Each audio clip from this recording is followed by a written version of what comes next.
इमरान खान को जेल से कोई फर्क नहीं पड़ेगा। नादरीन, मैं हूं मीर इकराम और आप मेरा यूट्यूब चैनल देख रहे हैं मीर इकराम न्यूज। पाकिस्तान इस वक्त सबसे सियासी खौफनाक दौर में जा चुका है। वो कौन सी ताकतें जो ये चाहती हैं कि पाकिस्तान श्रीलंका, अफगानिस्तान की तरह गैर मुस्तहकम मुल्क बन जाए, या और कोई युगांडा, ये जिस तरह सोमालिया में हुआ, जिस तरह और जगह पे हुआ, वो कौन सा फार्मूला है जो इस वक्त पाकिस्तान पे अपनाया जा रहा है। ये मैं बार बार बात कर रहा हूं, आप इस बात पर गौर कीजिए।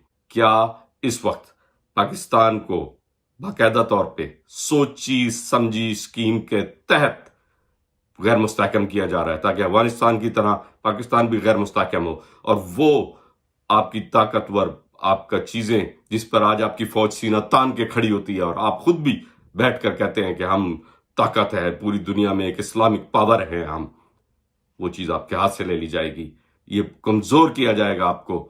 इस साजिश को समझें। सिर्फ कुर्सी की लालच में, एक दूसरे की जनून के हद तक इंतकाम की लालच में हर सियासी लीडर एक दूसरे से जनूनी हो चुका है।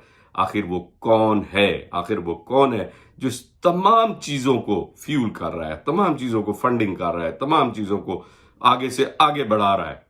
और मीडिया भी अपना किरदार सही अदा करे। आपकी जो अवाम है वो मजीद और जनून में जाएगी। क्या फायदा होगा? किसको फायदा होगा?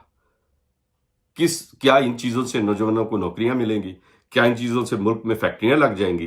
क्या इस इंतशार जो सैलाब आया हुआ है उसमें जो बैठे लोग हैं जिनके पास खाने को रोटी नहीं है, उनको रोटी मिल जाएगी? आप अपनी कुर्सी के लालच में पाकिस्तान को आग लगा रहे हैं। ये तमाम सियासतदान, इदारे इस चीज पर गौर करें। इस घर को आग लग गई घर के चिराग से। ये याद रखें कि आप लोग जिम्मेदार होंगे इस मुल्क की बर्बादी का अगर आप लोग आज भी अपना सर जोड़ के ना बैठे। सुप्रीम कोर्ट, ये सब बैठे। और दूसरा, जहां तक ताल्लुक इंटरनेशनल साजिश का, यस है।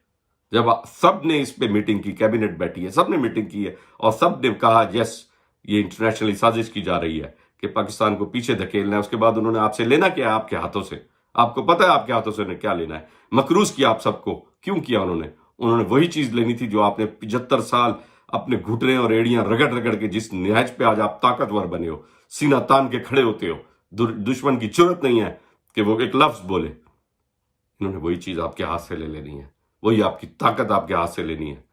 और ये जो हमदर्द आते हैं कि कर्जा ले लो, लेकिन ये एयरपोर्ट हमको दे दो, ये कर्जा ले लो, ये अपने सारे जो बिल्डिंग्स हैं हमको दे दो, स्टेट बैंक हमको दे दो, ये अपनी इतनी लैंड हमको दे दो, ये अपने जो जखायर हैं ये हमें दे दो, कोयले के जखायर हमको दे दो।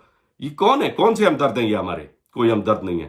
ये सिर्फ और सिर्फ मादनियात हासिल करना चाहते हैं, इसीलिए कर्जों में डुबोया गया है। ये है असल आपके मुल्क के खिलाफ साजिश। आपकी हर मादनियात दी जाएगी, कर्जे दिए जाएंगे, आपको जलील किया जाएगा। अपने पैरों पे खड़ा होना सीखो।